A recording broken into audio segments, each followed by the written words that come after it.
Greetings, ladies and gents, and welcome to this latest narration of the web series The Princess and the Human. If you are new to the series, there is a playlist listed down below in the description. And as always, I hope that you enjoy. Chapter 12, Trust. Gathay's office was located in the west wing of the Star Palace. It was, of course, no coincidence that it was very close to the private chambers of Princess Silkvani.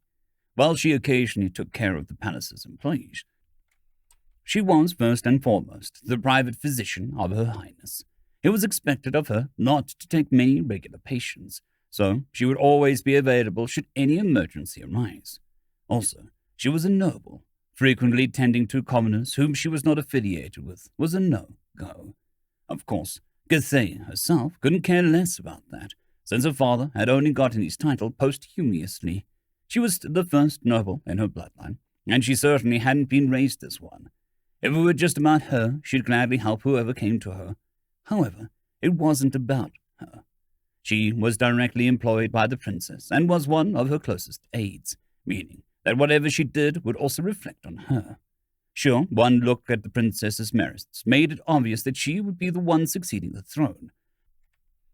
But she could still face a lot of hardships if she was on the bad terms with the high nobility. After all, even she couldn't govern an entire planet all by herself. Alas, Gathay had to restrict herself to only treating political figures like nobles and foreign diplomats. Commoners she could only tend if they were directly affiliated with the princess, like the servants, her ship's crew, or, of course, guests like Nadine. Thankfully, there were enough other doctors in Kalhana.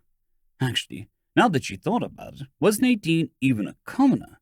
Gathay had assumed so because of her demeanor, but that didn't need to be true. She could be of a less nobility, like herself, and just never had many diplomatic relations. Or maybe she actually was a higher rank. Her kind simply didn't share the same etiquette as them. Both were equally as possible. She knew close to nothing about her culture. She doubted it, but she had to confirm it as soon as possible. If they were to make contact with humans, and they found out that they treated a noble like a commoner, royal guest or not, it could spell diplomatic disaster. A knock at the door pulled the doctor out of her thoughts. "I'm coming." Standing up, she unlocked the door to her office and opened it. "Your Highness," she greeted the princess with a surprised tone. She was back to her usual look, donning clean garments and a royal cape that showed her status. "How can I help you?" "I wanted to confirm something. I've been reading your report about Nadine, and just had to make sure. That document contains everything we know about her species so far." "That is correct." "And you are sure her kind does not perform molting?" Yes." I didn't manage to go into detail with her about it, but it appears her kind does not perform any form of molting. Though now that you say it, there should be still something happening with the dead skin. I'll add it to the list of things that I need to ask her." The princess sighed. "Do that, but that is not what I am asking. One of my maids just reported that apparently Nadine had requested a box of molting tissues yesterday in the late evening." "I apologize, Your Highness, but I'm afraid I failed to see your point. She then used them for something else, I assume." "Maybe some other bodily function we haven't found out about yet. And, with all due respect, Your Highness, why not just ask her that?" "I did. All she said was it wasn't important and there was nothing to worry about." "Then, everything is good, isn't it?" The princess paused for a while before she continued talking.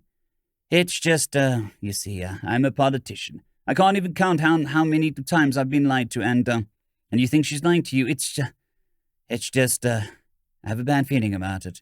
But I don't know. If something really was wrong, why wouldn't she say it? Because it's something embarrassing, or because she thinks it's not a big deal, even if it actually is. I've seen people who have exaggerated their health problems, and I've seen people play them down. But I was planning on talking with Nadine later anyway. I can bring it up if you want. And if she doesn't tell you either, well, then I guess you'll have to install a hidden camera in her room."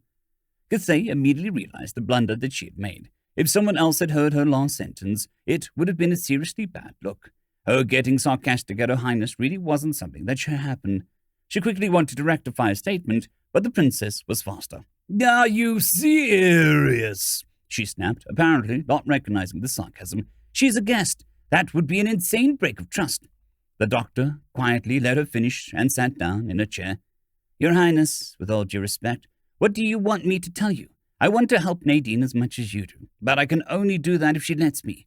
I still know close to nothing about her body. I can't interpret her symptoms. If she says everything's fine, then we either believe that, or we try to acquire the truth by other means." Another pause followed. Githey could understand the dilemma the princess was facing very well. What the right thing to do could be a very grey area. A lesson she had learned the hard way, shortly after she had started working as a doctor and before the princess had employed her. It was her first patient's death, a soldier, a sixth child of a lesser noble who had just joined the army. He had died not because she couldn't do anything, He had died not because she couldn't do anything, but on the contrary, she could have easily saved him had she known the truth. But he hadn't told her the truth, because the truth would have included him secretly leaving his post, and so, when Githey had finally managed to diagnose him, it had been too late. Ever since then, she had multiple times acquired her information through some other means. Most patients, being nobles, made it easier because they were always surrounded by servants, and amongst those, there were always one or two that knew something. So, if she suspected her patient hadn't been honest, she could oftentimes engage in conversation with the servants until one let something slip. She was, of course, always careful with those tactics, so it wouldn't reflect negatively on the princess. However, there was an obvious difference between picking up gossip and installing a hidden camera.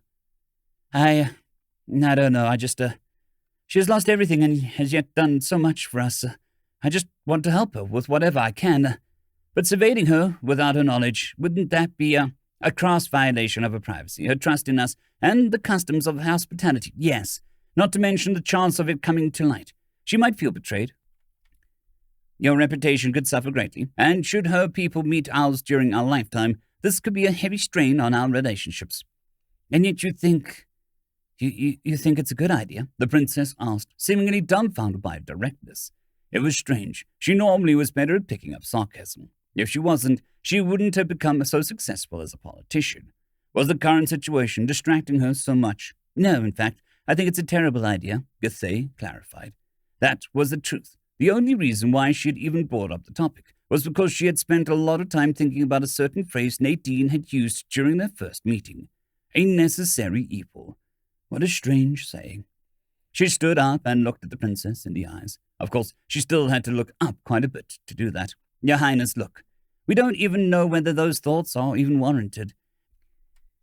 Maybe she just didn't tell you specifically because she thought you shouldn't concern yourself with it. People tend to tell their doctor more than their princess. Let me just make one thing clear, the princess answered, with a defeated look in her eyes. Even if she doesn't tell you, and you, too, think she is hiding something, I will not ask you to do this, not even implicitly. And neither do I want to hear any reports about you doing it on your own accord. Is that clear? The doctor bowed. Absolutely, Your Highness. The princess looked at her for a few more moments, but then nodded and left. Githey decided to sort her equipment to bridge the time until Nadine showed up. However, even after she was long done going through everything, the small alien still hadn't shown up. That was strange. It was long past the time that they had agreed to meet, and Nadine had explicitly asked for an explanation of how to read the chronometers, so that couldn't be the issue. Did she maybe misunderstand me and thought that we would meet in her room? Nadine wasn't given a date pad yet, so she couldn't call her. It would probably be best to go to her, and so Githey did just that. But to her surprise, no one was there either. This is Nadine's room, right? That she asked the passing servant. Yes, Lady Githey. Do you know where she went? I unfortunately don't. Weird. Where else could she be? Did something happen? Then help me find her, please, she ordered. The servant bowed and went on his way. Meanwhile, Githey went looking through the guest wing, calling their guests multiple times to no avail. As time passed, more and more servants got involved in the search, and the doctor started to grow worried. Finally, after what felt like an eternity, a maid called her out to her. Lady Githey, head maid Mahata found her near the kitchen, she said, holding up her communicator. She will now escort Lady Nadine to her room. Oh, thank the first ones. What was she doing in the kitchen?